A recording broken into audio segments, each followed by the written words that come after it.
Profesionálna rada produktov JLM šetrí servisom pri správnom používaní čas a peniaze. Tieto pokyny ukazujú, ako môžete využiť našu chemickú odbornosť na maximum.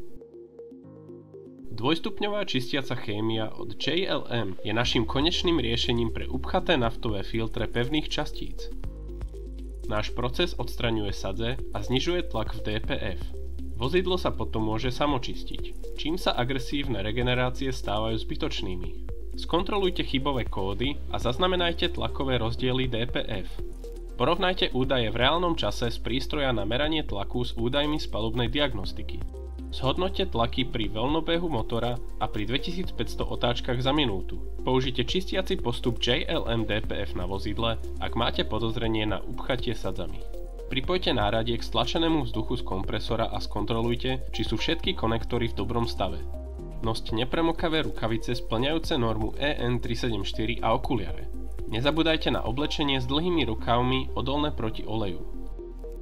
Krok 1. Nalejte čistiacu kvapalinu do nádoby a zostavte telo pištole. Vyberte adaptér, ktorý uľahčuje tesné uchytenie do potrubia tlakovej sondy. Stlačením spúšte sa do DPF dávkuje presné množstvo čistiaceho roztoku. Po vyprázdnení nádoby nechajte čistiacu kvapalinu pôsobiť ešte 15 minút, aby rozpustila častice sadzí. Umiestnite pod výfuk zachytávaciu nádobu.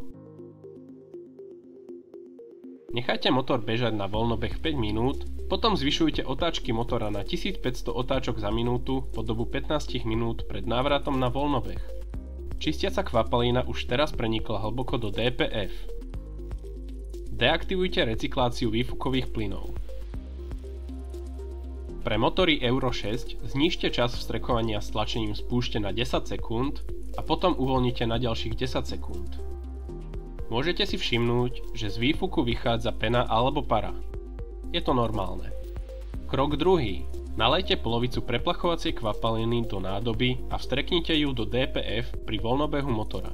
Udržujte motor na 1500 otáčkach za minútu po dobu 15 minút. Nechajte motor opäť bežať na voľnobehu. Vstreknite zvyšných 750 ml a proces zopakujte.